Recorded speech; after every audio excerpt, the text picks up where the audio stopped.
union. And the plain truth is, Muslims have lost so much ground in that struggle since September 11. A Pew Research Center survey conducted in August of last year found that just 30% of Americans hold a favorable impression of American Muslims. And that was down 11 percentage points from 2005 when the figure stood at 41%.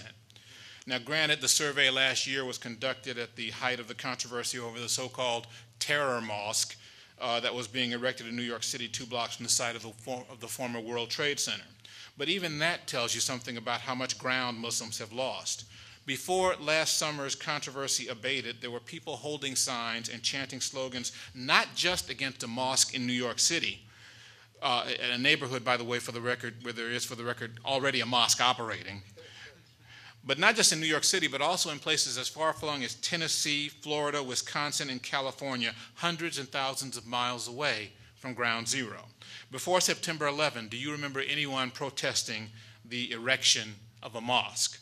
For that matter, prior to that awful day, could you have imagined that anyone in Oklahoma would have felt the need to pass a law to protect that state from Sharia law, or that lawmakers in Wyoming, Florida, and Missouri would be trying to follow suit? That being the case, one is hardly surprised at another finding from the Pew study. Pew found that a majority, 55% of all Americans, say they know little or nothing about Islam.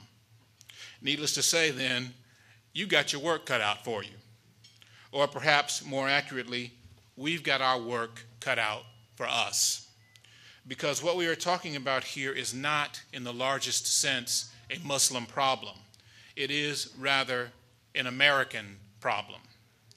As I said a moment ago, the names change from Japs to commies to Muslims.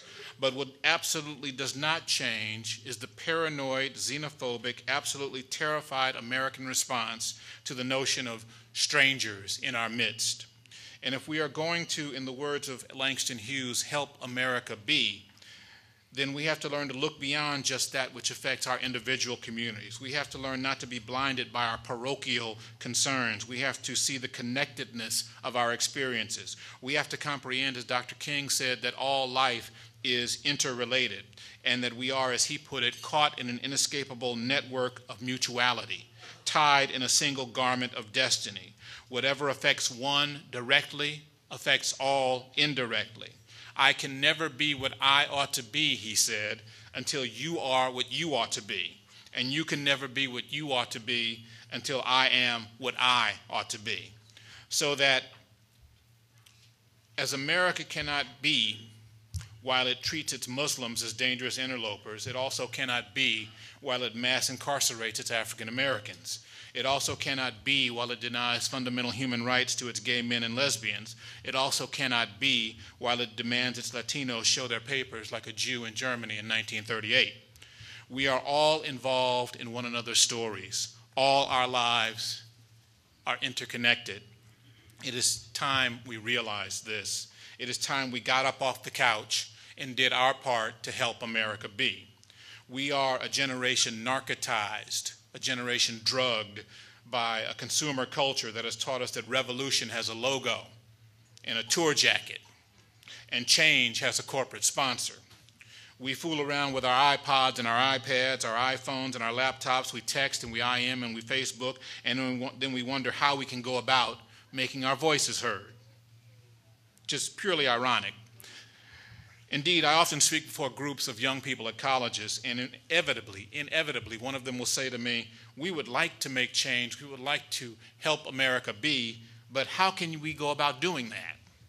And I tell them, I remind them, that 40 years ago, people their age fought for civil rights and women's rights and gay rights and peace, and did all of this with no technology more advanced than a rotary dial telephone and a mimeograph machine. You got to be of a certain age to remember a mimeograph machine. That's before the Xerox, kids. And any one of us now has more communication power on the corner of their desk or strapped in a holster on their belt than anyone in the world had 40 years ago. So it makes no sense that They felt empowered enough to take on presidents and customs and laws that existed for a century, and we sit here twiddling our iPads wondering what we can do. I swear this oath, said Langston Hughes, America will be. You and I have an obligation to that oath. I am not unmindful that CAIR has already undertaken programs to educate Americans on the meaning of Islam and to fight the demonization of American Muslims. We've heard a lot about that today. But I'm here to encourage you to redouble those efforts and to be creative and persistent in the doing. Some of the most iconic and beloved Americans of our time, including Kareem Abdul-Jabbar and Muhammad Ali, are Muslims. Would they be willing to lend their names and their faces to a national campaign to remind the nation that they too are covered in these unthinking blanket denunciations of Islam? A few days ago I read where someone was musing on how the Cosby Show helped this nation to see African Americans in a new light. Someone said Muslims could benefit from a Muslim Cosby Show. And no less an authority than Bill Cosby himself said he thought such a program would be useful. Is that program in development? And if not, why not? And what can you do, what can we do to help get it there? In Representative King's hearings a few days ago, Representative Ellison broke down weeping in describing the heroism of Muhammad Salamin Hamandi, a Muslim paramedic who died saving lives on September 11, 2001. It was a moving story. And I found myself wondering, I'm a pretty literate and well-read guy. Why am I only hearing about this fellow now, 10 years after the fact? Why do I not know the names of the Muslim victims of that attack? Why is it not common knowledge among Americans that Muslims too died on that day? Why do we not hear the stories of Muslim service personnel who served the U.S. military fighting against extremism all over the world? We need more interfaith programs and more outreach. We need more educational opportunities for that 55% of Americans who know little or nothing about Islam in order that they might learn. You expect them to pick up a book? We are America, after all. And we need a couple dozen Asif Manvi, my boy from Comedy Central, the Daily Show. We need a couple dozen more Asif Manvis out there playing the role that people like Sidney Poitier and Bill Cosby, Harry Belafonte, and Nichelle Nichols played for African Americans once upon a time long ago.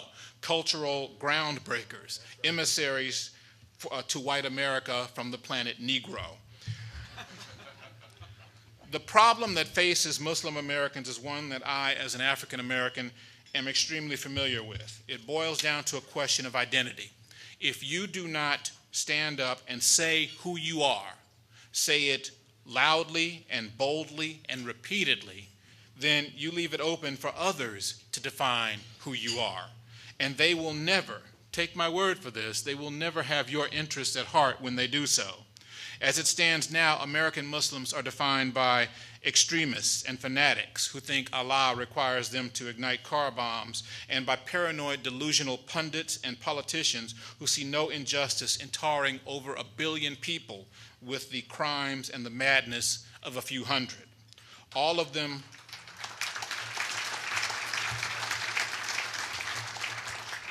them playing to an American electorate which, let us face it, never passes up an opportunity to be terrified. I have an idea for you. How about if, instead of American Muslims being defined by extremist lunatics, and instead of American Muslims being defined by pundits, and instead of American Muslims being defined by politicians, American Muslims chose to be defined by American Muslims?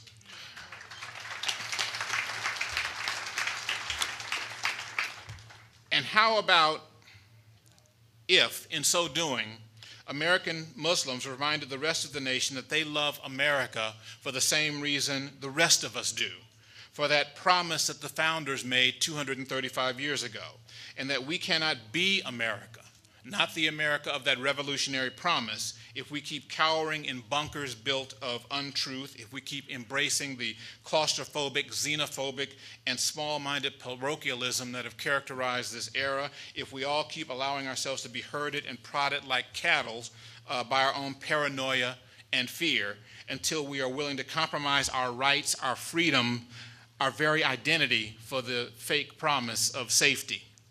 I will tell you something.